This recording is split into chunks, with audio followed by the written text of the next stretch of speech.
The monuments are very peaceful.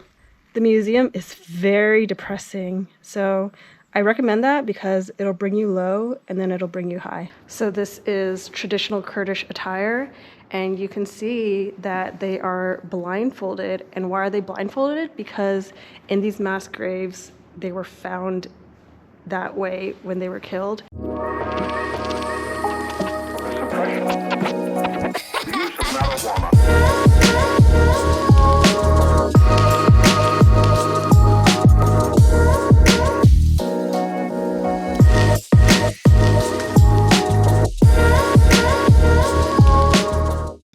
Beautiful Earthlings. We slept in this prayer room at this gas station in the village of Barzon last night.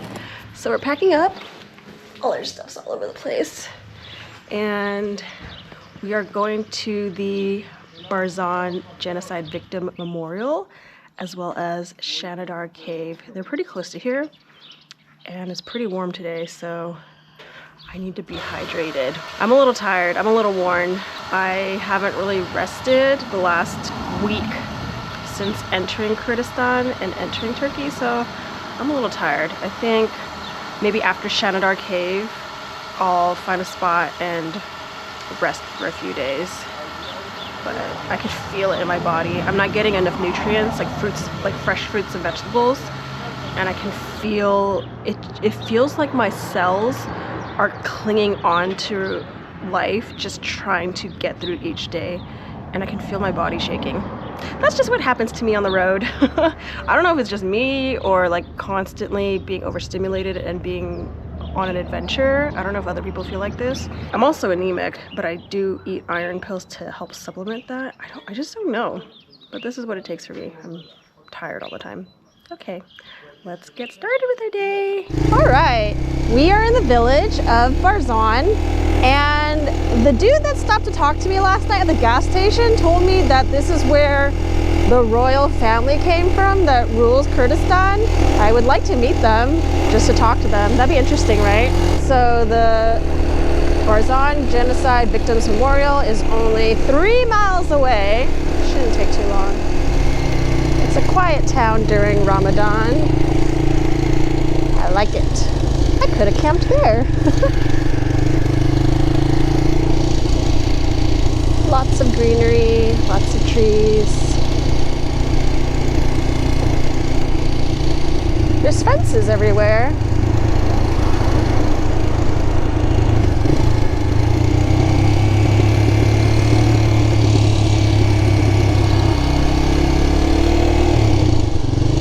These houses are pretty nice, right?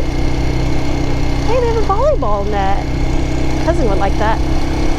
How secure this is.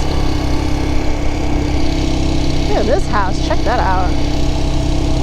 It's 3 stories. Now they have it's like a volleyball court. That'd be nice. It's so peaceful. Oh, I didn't know it was a whole graveyard. The graveyard and monument for the Barzani victims of genocide. Let's see. I actually don't know anything about this genocide. Hopefully there's an information plaque. I just saw it on Google Maps and thought I should know about this event. So let's see. Wow, this is impressive. I thought it was just going to be a little monument. That thing's huge. Let's park our bike. There's nobody else here. Maybe one car. Oh, wow. Okay, we have this map. So this red guy is that red guy through here. This pointy guy is this guy right here. So let's talk to this human first. He speaks English and he'll tell me more about this. So when I was at the memorial, there wasn't much information, just photos and beautiful monuments. And so I was looking for more information. And if you go down the hill, there is this museum, which is full of information and really sad. So I will summarize this.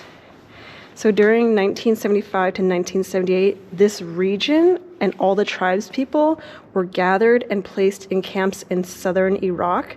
So these tribes, the Diyana, Harar, Barka, Kushtapa, Quds, and Kushsia, and others.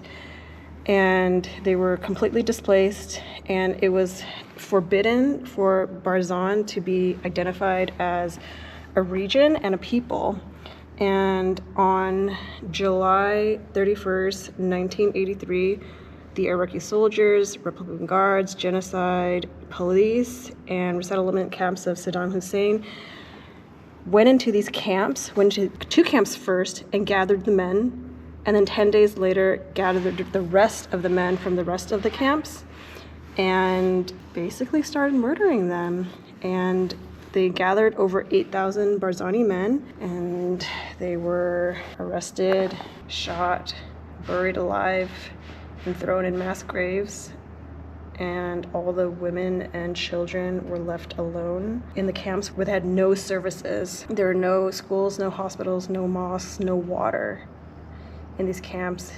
And in Iraq in 2005, the bodies of 503 Barzani men were found in the desert of southern Iraq. And then in 2014, 93 men were found and returned to Kurdistan. So out of over 8,000 men murdered, less than 600 were found. And this very nice man, he walked me through this entire museum, and I just started crying. I don't even know if YouTube allows this, but I'm just gonna record and see what happens, and I'll kind of talk about what I'm showing you. So this is traditional Kurdish attire, and you can see that they are blindfolded. And why are they blindfolded? Because in these mass graves, they were found that way when they were killed. And these are all the belongings that they found in the mass graves. These are scarves, these are socks, these are shoes, these are necklaces, these are utensils, these are hats.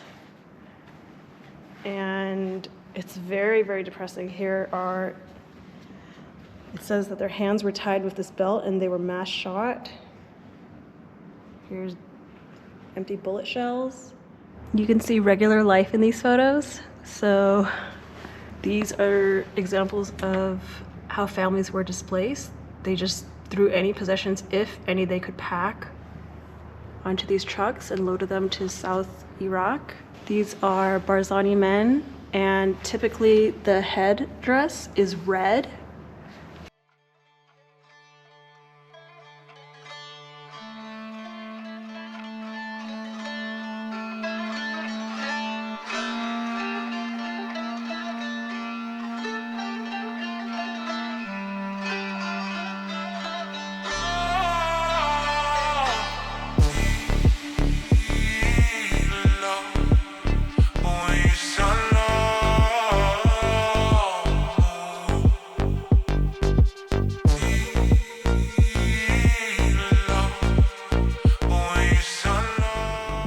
These are a representation of bodies. So these are all the shoes found in the mass graves and tied.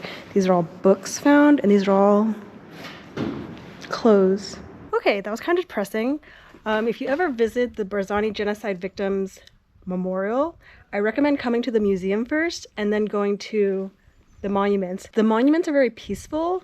The museum is very depressing. So I recommend that because it'll bring you low and then it'll bring you high. So let's go back to the monuments. Here is a bird's eye view. So Crystal came from this gas station. Here's the museum. And here we are at the memorial. And from a sky view, it is a flower. And if we have a closer look, under the flower, we have the petals and leaves. And a close-up of that is the Kurdish flag and also the patterning of the Barzani turban, which is iconically red.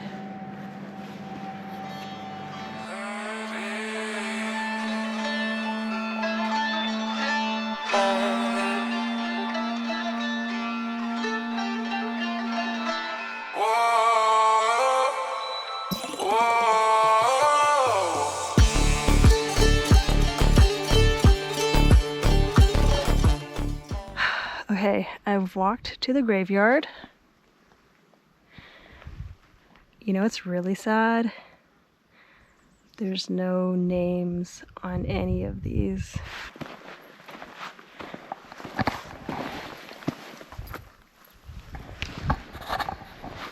So these are just all representations of the 8,000 plus men that were killed, and these families are never going to have their bodies, which is really sad. Sometimes that's like the last piece of solace. When someone dies, you just want to put them to rest physically. We should walk all the way up. Let's just see what's on the top of this hill. Okay, so at the end of this road is just more tombstones. So we'll head back, and there's one more monument. I'm not sure what that one is, but it's in the shape of a teardrop.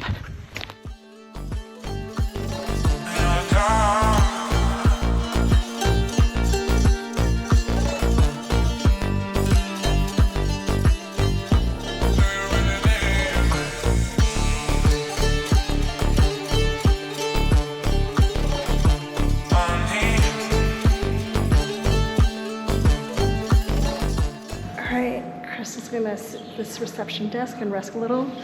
It's really hot. I'm getting very dehydrated. They're very kind. They have refrigerated water for guests. And the kind man gave me two. So I was looking at this aerial photo and I noticed there is a helicopter landing pad here. Isn't that interesting? And I mean, there is a lot of clear space, but it's just an interesting place for a helicopter landing. Okay, your girl is going to continue to Shanadar Cave.